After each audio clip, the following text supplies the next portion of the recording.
오늘 말씀의 제목은 예수님과 함께하는 영광의 길입니다. 예수님은 공생의 기간 동안 자신을 가리켜 인자라는 말씀을 자주 하셨습니다. 자신을 하나님의 아들이라고 말씀하시면 될 것을 굳이 사람의 아들이라는 인자라는 표현을 쓰신 것이죠. 그렇다면 예수님은 왜 굳이 자신을 사람의 아들인 인자라고 표현하신 걸까요? 오늘 이 얘기를 여러분과 함께 나누려 합니다. 인자라는 말은 예수님을 가리키는 말입니다. 우리가 다 알고 있죠. 하지만 그 담겨있는 의미는 단순하지 않습니다. 이 말은 자기 존재, 예수님 자신 존재가 어떤 존재인지에 대한 의미를 담고 있습니다. 오늘 말씀의 줄거리는 바리새인들이 예수님을 시인한 그 맹인을 쫓아내면서 시작됩니다. 어디에서 쫓아냈는지는 모르죠. 성경에 나와 있지 않으니까. 중요한 건 그 맹인이, 앞을 보게 된 맹인이 쫓겨났다는 겁니다. 유대 사회에서 쫓겨났다는 말은 앞을 보게 된 맹인이 그 사회에서 차단당했다라는 말입니다. 사람들로부터 배척당하는 자리에 있게 됐다라는 겁니다. 여러분, 한 사회가 한 사람을 왕따시킨 거예요. 그 무리에서 쫓아내 버렸어요. 어떻습니까? 살 길이 막막해져 버린 것이죠. 그렇죠? 그 사회에서 발도 못 붙이게 하는 상황에 이르고, 그래서 먹고 사는 문제를 고민하게 되는 그 상황에 이르게 된 거예요. 이때 예수님은 그 쫓겨난 맹인을 다시 찾아가신 겁니다. 그리고는 네가 인자를 믿느냐라고 물으셨던 거예요. 여러분, 너 나를 믿으면 안 돼. 나를 믿으면 쫓겨나. 그러니까 다시 들어가. 라고 하는 게 배려이죠. 그 사회를, 세상을 살아갈 수 있게 하는 방법이에요. 그런데 예수님은 오히려 너 인자를 믿느냐라고 물으신 겁니다. 여러분, 이것은 믿음을 요구하는 질문이 아니었어요. 인자를 따르겠냐는 질문이었습니다. 인자를 따르겠냐. 다른 말로 너 그 사회에서 배제돼도 괜찮겠느냐라는 질문이었던 거예요. 여러분, 예수님을 믿는다는 것, 예수님을 따른다는 것은 세상에서 배제되는 것을 전제합니다. 사람들과 못 어울린다는 말이 아니에요. 그들과 다른 가치를 가지고 살기 때문에 이질적이라는 말을 하는 거예요. 이질적이라는 말. 여러분, 예수님의 물음에 앞을 보게 된 맹인은 주여, 그가 누구입니까? 내가 믿고자 하나이다 라고 말했습니다. 맹인이 예수님을 인자로 생각하지는 않았던 거예요. 그러니 나에게 그 인자가 누구인지 말해주면 내가 그 인자를 따르겠습니다 라고 대답한 것이죠. 그런데 여기에서 중요한 건 그가 그 사회에서 배제됐음에도 불구하고 예수님의 말을 듣고 인자를 따르려 했다는 겁니다. 그렇다면 인자라는 말을 유대인들은 어떻게 이해하고 있었을까요? 결론부터 말씀드리면 유대인들은 인자를 로마로부터 자신의 나라 이스라엘을 구원해줄 메시아로 이해하고 있었습니다. 앞을 보게 된 맹인 또한 이 이해 안에서 인자를 믿겠다라고 말했을 거예요. 아마 맹인은 그 인자를 따르는 것만이 사회에서 쫓겨난 그 위기를 극복할 수 있는 방법이라고 여겼을 겁니다. 그래서 예수님께서, 그 선하신 예수님이잖아요. 왜? 내 눈을 고쳐줬으니까. 그 선하신 예수님께서 인자를 믿느냐라고 말씀하셨을 때 그렇게 대답했을 겁니다. 여러분, 이 내용은 우리에게 믿음의 시작을 보여줍니다. 어떻게 믿음이 시작됐는지. 여러분의 믿음을 한번 보십시오. 여러분, 어떻게 시작됐습니까? 약함의 순간에, 위기의 순간에 예수님을 믿으며 그분이 나의 이 문제를 해결해 줄 것이라고 여기며 시작됐죠. 그렇죠. 우리는 모두 위기의 순간에 우리를 찾아오신 주님으로 인해 주님을 믿게 된 축복받은 자들인 거예요. 맹인처럼. 그렇다면 인자라는 말의 의미는 뭘까요? 성경에서 인자라는 말은 에스겔서에서 가장 처음 등장합니다. 하나님은 에스겔을 부르시며 인자라고 말씀하셨을 때 인자. 그리고 약 400년이 지나 인자라는 말이 다시 다니엘서에 등장해요. 그런데 다니엘서에서는 에스겔서에서처럼 호칭으로 불려지는 게 아니라 인물로 불려집니다. 인물로 등장합니다. 그 당시 유대인들은 외세의 끝없는 침략에 식민지 상태를 벗어나지 못하고 있었습니다. 한 나라가 쳐들어왔다 나가면 다른 나라가 들어오고 또 나가면 다른 나라가 침략해 들어오는 그런 시기를 살고 있었어요. 여러분 얼마나 그 나라가 피폐하고 참혹했겠습니까? 하나님이 이때 유대인들에게 묵시로 말씀해 주셨는데 그 묵시의 내용이 다니엘서입니다. 대표적으로. 그리고 다니엘서 7장 2절부터 14절까지에는 바로 하나님께서 그 인자를 어떻게 보내주시겠다라는 내용이 담겨 있는 거예요. 우리 이 내용 좀 길지만 함께 보겠습니다. 다니엘이 진술하여 이르되 내가 밤에 환상을 보았는데 하늘에 내 바람이 큰 바다로 몰려 불더니 큰 짐승 넷이 바다에서 나왔는데 그 모양이 각각 다르더라.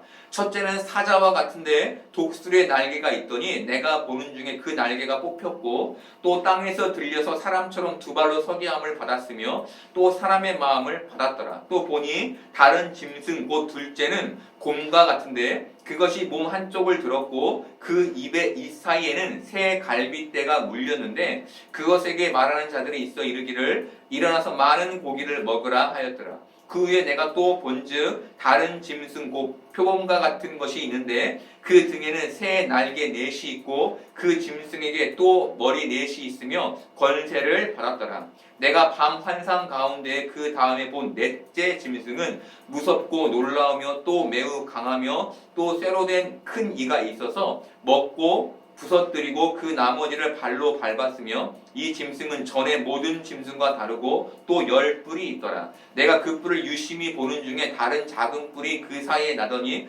첫 번째 뿔 중에 셋이 그 앞에서 뿌리까지 뽑혔으며 이 작은 뿔에는 사람의 눈 같은 눈들이 있고 또 입이 있어 큰 말을 하였더라. 내가 보니 왕자가 놓이고 옛적부터 항상 계신 이가 좌정하셨는데 그의 옷은 희기가 눈 같고 그의 머리털은 깨끗한 양의 털 같고 그의 보좌는 불꽃이요 그의 바퀴는 타오르는 불이며 불이 강처럼 흘러 그의 앞에서 나오며 그를 섬기는 자는 천천히요 그 앞에서 모셔 선 자는 만만이며 심판을 베푸는데 책들이 펴 놓였더라.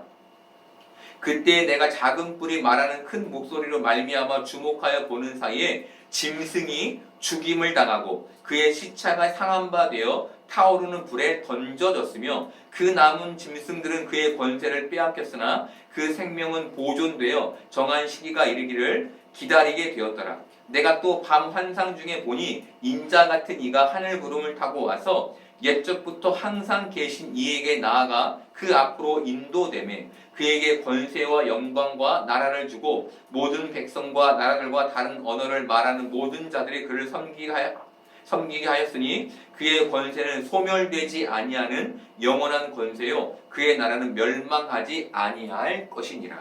아멘. 다니엘이 본 첫 번째 짐승은 바벨론이었고 두 번째 짐승은 바사 페르시아였습니다. 그리고 세 번째 짐승은 그리스였고 네 번째 짐승은 로마였습니다. 이 순서는 세상의 패권을 쥐었던 나라의 순서입니다. 그런데 이 짐승들이 모두 어디에서 올라옵니까? 바다에서 올라옵니다. 바다는 혼돈과 악이 가득한 세상을 상징합니다. 지상 왕들은 모두 그 힘을 땅으로부터 얻는 존재로 표현되는 겁니다. 땅으로부터. 그런데 다니엘은 짐승으로 표현된 이 강력하고 거대한 땅의 나라들이 차례대로 무너지는 환상을 봅니다. 그리고 인자 같은 이가 그 심판의 힘을 땅이 아닌 하나님으로부터 얻는 것을 봅니다. 하나님이 다니엘에게 땅의 권세자와 하늘의 권세자가 싸워 하늘이 이기는 환상을 묵시로 보여주신 겁니다. 여러분, 유대인들은 이 묵시를 묵상하며 외세의 끝없는 침략을 끝내시고 세상의 악한 세력을 심판하시며 하나님 나라를 세우실 종말론적인 메시아를 소망하게 된 겁니다. 이 묵시를 묵상하며.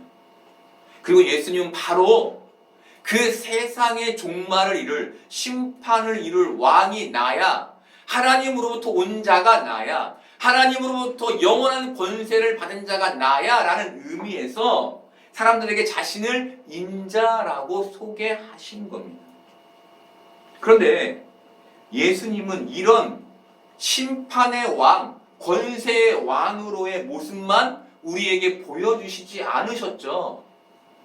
예수님은 세상이 전혀 생각하지 못한 왕의 모습도 우리에게 보여주셨습니다. 그 모습이 무엇이었죠? 고난의 왕. 여러분, 놀라운 모습을 우리에게 보여주신 거예요. 왜 예수님은 우리에게 이 모습을 보여주신 걸까요? 말씀의 성취를 이루시기 위해서였습니다. 이사야서 53장 3절부터 5절까지를 보겠습니다. 그는 멸시를 받아 사람들에게 버림받았으며 간고를 많이 겪었으며 질고를 아는 자라 마치 사람들이 그에게서 얼굴을 가리는 것 같이 멸시를 당하였고 우리도 그를 귀히 여기지 아니하였도다. 그는 실로 우리의 질고를 지고 우리의 슬픔을 당하였거늘 우리는 생각하기를 그는 징벌을 받아 하나님께 맞으며 고난을 당한다 하였노라. 그가 찔림은 우리의 허물 때문이요 그가 상함은 우리의 죄악 때문이라. 그가 징계를 받음으로 우리는 평화를 누리고 그가 채찍에 맞음으로 우리는 나음을 받았도다. 예수님이 찔리고 맞아 죽어야 우리가 나음을 입는다는 것이죠. 그래서 예수님께서 그 질고를 지고 채찍을 맞는 고난의 길을 걸어가셨다는 겁니다. 그래서 하늘의 왕이신 예수님께서 왕의 권세를 가지셨음에도 불구하고 그 고난의 길을 가셨던 것이죠. 여러분, 대부분의 사람들은 예수님의 이 능력, 다니엘서에서 보았던 이런 능력만 봅니다. 나한테도 저런 능력을 베풀어 주셨으면 좋겠는 것이죠. 저런 놀라운 능력을 나의 삶에 베풀어 주셨으면 좋겠는 겁니다. 하지만 여기서 우리가 봐야 할 것은 예수님의 능력과 고난에 사랑이 담겨 있다는 겁니다. 사랑. 여러분, 교통사고를 당해서 차 아래에 깔린 자신의 아이를 구하기 위해 아이의 엄마가 초인적인 힘을 발휘하여 차를 들었다는 얘기를 여러분 들어보셨을 겁니다. 연약한 여자의 몸으로 어떻게 그 무거운 차를 들 수 있었을까요? 이것은 능력으로 설명이 안 되죠. 이것은 사랑으로만 설명됩니다. 그 초인적인 능력이 사랑에서 발휘됐다는 거예요. 그런데 그 아이 엄마에게 가서 나에게도 그런 초능력을 발휘해 주세요 이러면 안 되는 거예요. 왜? 그것은 사랑에서 출발한 거니까. 사랑이 없으면 안 나오는 거죠. 여러분, 예수를 믿는 우리의 믿음도 이 자리에 있어야 하는 겁니다. 그 능력만 나에게 좀 나타나게 해주세요가 아니라 나를 사랑하시는 분, 나를 사랑하시죠. 이 자리에 있어야 하는 거예요. 그 능력만 쫓지 말고 그 능력에서 그 사랑을 읽어내야 한다는 거예요. 이게 올바른 신앙인 겁니다. 여러분, 고난도 마찬가지입니다. 부모는 자식을 낳고 기릅니다. 자식을 낳고 기른다는 건 보통 일이 아니죠. 힘들고 고되고 더러움을 감내해야 하는 일이에요. 그 고난에 부모가 참여할 수 있는 건 어떤 이유에서입니까? 자녀를 사랑하기 때문인 것이죠. 그래서 그 고난에 참여하는 거예요. 그러니 고난에 사랑에 빠져버리면 더 이상 버티림을 잃게 되는 거예요. 예수님도 우리를 사랑하심으로 그 고난의 길을 걸어가셨다는 겁니다. 이 두 가지 의미에서 예수님이 자신을 인자라고 부르신 겁니다. 인자.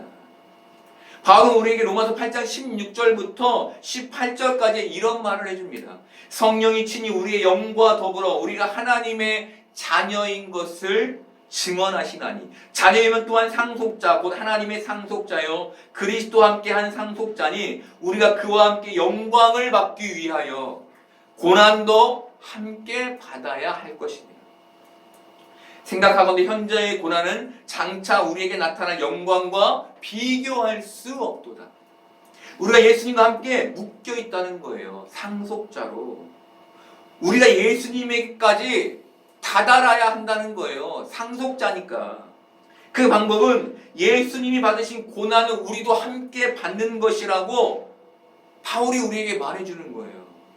이 자리에 올라야만 예수님과 함께 영광에 참여하게 된다는 겁니다. 말을 바꾸면 뭐예요? 예수님을 사랑해야 한다는 것이죠. 그렇잖아요. 그래야 그 고난에 동참할 거 아니에요. 그래야 그 영광에 참여하게 된다는. 그런데 여러분, 이것은 우리가 기대하는 신앙의 삶이 아니잖아요. 그죠? 그래서 이해하기 힘들고 받아들이기 힘들잖아요. 사랑한다면서. 왜? 라는 마음이 들잖아요. 하지만 성경은 우리가 이 길을 걷는 자들이라고 말해줘요. 걷는 자들. 정확히는 하나님께서 우리로 하여금 그 길을 걷게 하신다고 말해줘요. 왜? 예수님이 그 길을 가셨기 때문에. 우리가 예수님과 하나로 묶여있기 때문에. 그 자리에만 영광이 있기 때문에. 우리가 바라는 것 주님께 구하고 받아서는 그 영광에 참여할 수 없기 때문에 우리를 고난의 길로 밀어내신다는 겁니다. 근데 여러분, 예수님과 묶여있다는 것은 단단히 묶여있지만 여유있게 묶여있다는 말이에요. 우리는 때로 예수님과 함께 가다가 다른 길로 빠지기도 해요. 그렇죠? 여유있게 묶여있는 거, 헐겁게 묶여있는 거예요. 저만큼 가도 예수님이 끌어올 수 있을 만큼 묶여있는 겁니다. 우리 예수님께 고난이 싫다고 투정 부를 때도 많아요. 하나님, 저 너무 힘들어요. 이제 그만 좀 하세요. 라고 말할 때 있잖아요. 여러분, 우리가 그렇게 할 수 있는 것도 우리가 예수님과 여유있게 묶여있기 때문이에요. 여러분, 하나님이 우리를 예수님과 옴짝달싹 못하게 묶여있다면 우리는 견딜 수 없었을 거예요. 이 세상을 살지 못했을 거예요. 우리는 예수님처럼 살 수 없는 존재니까. 그런데 하나님께서 우리를 그렇게 묶여 놓으신 겁니다. 여러분, 우리가 기억해야 할 것은 우리가 단단히 묶여있기 때문에 결국 그 묶임으로 인해 고난도 이겨 영광에 참여하게 될 것이라는 사실입니다. 하나님, 저 너무 힘들어요. 안다. 그런데 그 고난을 이기면 너가 영광에 참여하게 될 것이다. 그 은혜를 누리게 될 것이다. 라는 분명한 사실을 우리에게 말씀해 주신다는 겁니다. 여러분, 앞서 말한 것처럼 고난은 사랑하기 때문에 감수하는 겁니다. 쉽게 말하면 고난에 사랑이 개입된다는 것이죠. 우리는 병이 나면 자신의 먹을 것과 쉼을 챙기기 시작합니다. 병이 나기 전까지는 안 챙겨요. 근데 병이 나기 시작하면 챙기기 시작해요. 뭘 말하는 거죠? 나 자신을 그때서야 돌아보고 사랑하게 된다는 겁니다. 반대로 다른 사람으로부터 고난이 오게 될 때가 있어요. 그러면 그 고난을 어떻게 이길 수 있을까요? 그 사람을 사랑하는 것 빼고는 이길 수 없어요. 하지만 이것이 불가능하게 여길 때도 찾아오죠. 하나님, 제 힘으로는 저 사람을 절대 사랑할 수 없어요. 저 너무너무 힘들어요. 그러면 그때는 왜 오는 걸까요? 하나님을 의지하고 사랑하라고 오는 겁니다. 여러분, 고난이라는 게 나를 사랑하고 이웃을 사랑하고 하나님을 사랑하라고 찾아온다는 거예요. 여러분, 이것이 고난이 주는 축복인 겁니다. 하나님, 왜 이렇게 저를 힘들게 하십니까? 네, 힘들죠. 그런데 그 고난으로 말미암아 우리는 하나님을 떠나지 않고 더 붙드는 축복 가운데 그 고난에 참여함으로 영광에 참여하게 되는 그 축복 가운데 서게 되는 겁니다. 고린도전서 10장 13절 말씀을 보겠습니다. 사람이 감당할 시험 밖에는 너희가 당한 것이 없나니 오직 하나님을 믿부사 너희가 감당하지 못할 시험 당함을 허락하지 아니하시고 시험 당할 즈음에 또한 피할 길을 내사 너희로 능히 감당하게 하시느니라. 아멘. 여러분, 이 말씀을 믿으시는 여러분 되시기를 바랍니다. 박영숙 목사님이 설교에서 우리가 꼭 기억하며 잊지 말아야 할 것에 대해 이렇게 말씀해 주셨습니다. 우리 인생의 주도자가 하나님이라는 사실을 잊지 마십시오. 그 사실을 꼭 기억하십시오. 여러분, 하나님이 우리 구원의 계획을 세워 놓으셨고 지금 하나님이 그 사랑으로 그 구원의 계획을 완성시키시는 중인 겁니다. 우리는 지금 그 과정 가운데 있는 거예요. 그래서 우리가 고난받는 겁니다. 여러분, 하나님은 그 사랑을 예수님을 통해 보여주셨고 이루셨어요. 그리고 이제 우리로 그 길을 걸어가게 하세요. 우리를 예수님처럼 사랑하시기 때문인 겁니다. 이것에 이 고난에서 그래서 우리가 하나님의 사랑을 읽어내고 하나님의 선하심을 읽어내야 하는 겁니다. 그래야만 그렇게 하나님을 그렇게 선하시고 사랑 많으신 분으로 믿고 이해해야만 우리가 고난에 참여하며 이겨낼 수 있는 거예요. 예수님께서 앞을 보게 된 맹인에게 내가 그를 보았거니와 지금 너와 말하는 내가 그라 라고 말씀하셨을 때 그는 주여 내가 믿나이다 라고 예수님께 말하고 절했습니다. 앞을 보게 된 맹인이 예수님을 인자로 믿었다는 것은 그가 예수님을 메시아로 알았다는 것을 의미합니다. 이것은 자신의 눈을 고침받았을 때는 예수님을 선지자 정도로 알았는데 이제 예수님을 다시 만난 후 예수님을 메시아로 알게 됐다는 것이죠. 많은 경우 신앙은 예수님의 능력을 소망하며 시작됩니다. 앞서 말씀드렸죠? 그 능력이 우리의 삶을 역전시켰으면 좋겠다 해서 시작되는 거예요.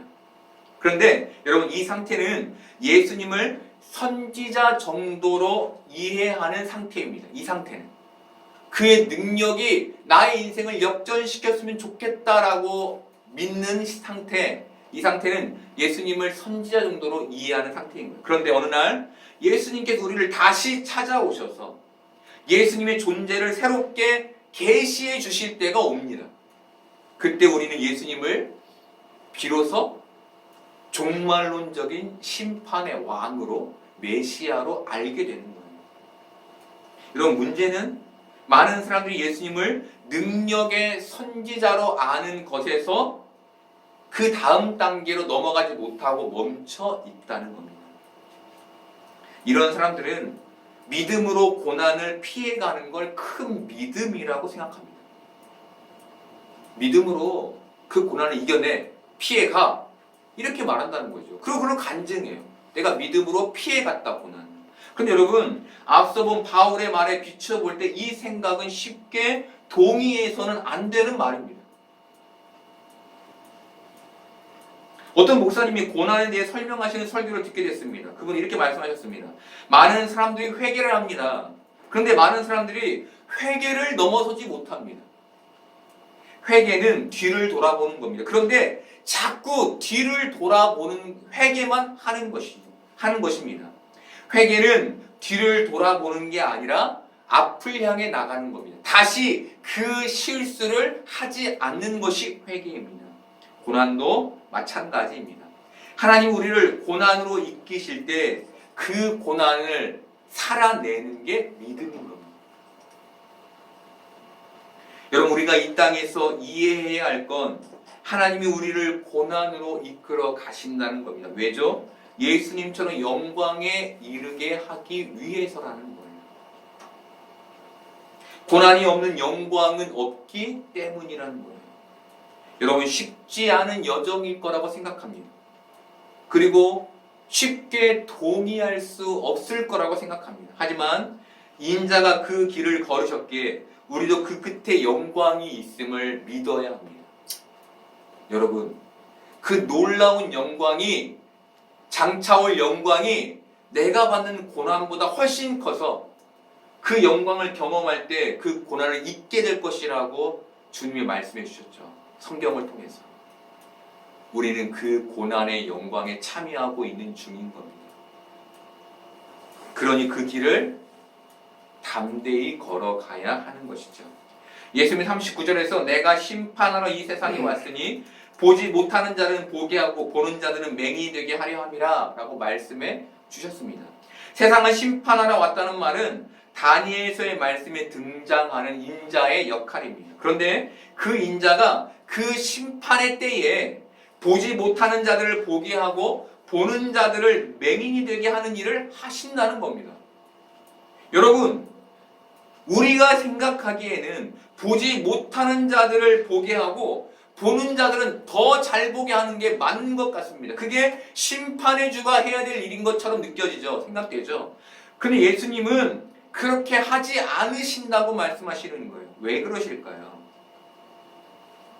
여러분, 하나님 나라의 영광에 참여한다는 건 고난의 길을 걸어가는 것이라고 말씀드렸습니다. 그랬죠? 그렇다면 누가 이 고난의 길을 걸어가게 될까요? 누가? 어떤 사람이 예수님을 묵시적 메시아로 깨달은 사람만 가게 되는 겁니다. 쉽게 얘기하면 영적인 메시아로 아는 자들만 고난의 길을 걸어가게 되는 거예요. 이들이 맹인이 앞을 보게 된 것처럼 보게 된 사람들인 겁니다. 이들은 자신의 유익과 이익만을 선택하지 않습니다. 양보와 섬김과 나눔과 이해와 배려를 선택합니다. 영적으로 깨어졌기 때문이에요. 영적으로. 내가 이 고난에 참여함으로 영광에 이르지를 메시아를 믿음으로 알게 됐기 때문에 이걸 선택하는 거예요. 그런데 눈이 보여도 맹인과 같은 사람들은 시기와 질투와 이기심과 보복과 다툼을 선택하게 돼요. 왜? 그들은 본다고 하지만 보지 못하고 있기 때문에 자신의 이익에 맞추어 고난의 길을 가기 싫으니까 그것을 선택하게 된다는 겁니다. 그래서 40절에서 바리새인들이 우리도 맹인인가? 라는 자조적인 말을 한 겁니다. 예수님은 바리새인들을 향해 41절에서 너희가 맹인이 되었더라면 죄가 없으려니와 본다고 하니 너희 죄가 그대로 있느니라 라고 말씀하셨습니다. 그 당시 맹인은 죄인으로 이해됐죠. 그렇죠? 그런데 예수님은 맹인이 되었더라면 죄가 없을 것이다 라고 말씀하셨습니다. 반대로 그 당시 보는 자들은 건강한 자들이었죠. 지금 현재 바리새인들을 가리키는 거예요. 이 바리새인들은 죄와 거리가 먼 사람들이었습니다. 그런데 예수님은 그들이 보기 때문에 죄가 그대로 있다라고 말씀하신 겁니다. 이게 무슨 의미일까요? 자신의 죄를 보지 못하면 용서의 기회를 얻을 수 없다는 말입니다. 마태복음에서 바리새인들은 예수님의 제자들에게 어찌하여 너희 선생은 세리와 죄인들과 함께 잡수시느냐라고 질문했습니다. 이때 예수님이 그들에게 하신 말씀은 건강한 자에게는 의사가 쓸데없고 병든 자에게라야 쓸데있느니라라고 말씀해 주셨습니다. 자신이 맹인인 줄 모르는 사람은 의사를 찾아가 눈을 뜰 기회를 얻지 못한다는 겁니다. 여러분, 내가 죄인이라고 생각하는 사람만이 예수님 앞에 나아갈 수 있는 거예요. 여러분, 눈을 뜬 줄로 생각하지 마시기를 바랍니다. 나는 맹인이구나 라고 사시기를 바랍니다. 그게 현명한 삶입니다. 나는 지혜로워. 나는 의로워. 나는 내 죄에 대해서 죄값을 치렀어. 이렇게 생각하지 마시라는 거예요. 그냥 나는 죄인이지. 나는 예수님이 필요하지. 이렇게 평생을 사시라는 겁니다. 그래야 예수님과 단절되지 않을 수 있다는 거예요. 여러분, 이걸 성경에서 무엇이라고 얘기합니까? 겸손이라고 얘기합니다. 안다고 교만하면 눈이 가려진다는 거예요. 그러니 맹인이 되라는 겁니다. 여러분, 이 세상의 원리와는 아주 대조되는 영적인 세계예요. 이 세상의 원리와는. 세상적인 실력을 겸비하지 말라는 말이 아닙니다. 우리는 세상적인 실력을 겸비해야죠. 이 말은 신앙의 실력을 겸비하라는 말입니다. 신앙의 실력이 겸손이라는 거예요. 신앙의 실력이. 예수님을 묵시적 메시아로 깨달은 사람만이, 그렇게 믿는 사람만이 이 실력을 갖게 된다는 겁니다. 예수님은 그 얘기를 해주시는 거예요. 너희 어떻게 겸손하게 살아갈래? 그래, 겸손을 가져야지. 그럼 그 겸손으로 어떤 삶을 살래? 그래, 그 겸손으로 고난의 삶을 살면 되는 거예요. 그러면 너가 영광에 참여하게 될 거야. 이게 한 문장으로 엮이는 겁니다. 이런 사람만이 예수님과 가깝게 영광에 참여하게 되는 것이죠. 여러분, 영광과 고난은 세트입니다. 그런데 많은 사람들이 고난을 버리고 싶어 하죠. 그런데 영광과 고난 중 우리는 하나만 선택할 수는 없습니다. 다 갖든지 다 버리든지 해야 하는 거예요. 믿음을 가지신 여러분은 고난 앞에서 그래, 하나님이 나에게 주신 삶, 이게 선한 것이겠지 라고 믿으며 그 삶을 살아내시기를 바랍니다. 하나님이 이끄시는 대로 그 길을 걸어가시는 여러분 되기를 바랍니다. 그렇다면 그 끝에 영광이 반드시 있을 것입니다. 고난 속에서 하나님을 사랑하고 이웃을 사랑하고 나를 사랑하는 실력을 갖추시는 여러분 되기를 바랍니다. 더불어 하나님 앞에서 겸손의 실력을 갖추어서 예수님을 늘 깨닫는 복된 삶을 사는 여러분 되시기를 소망합니다.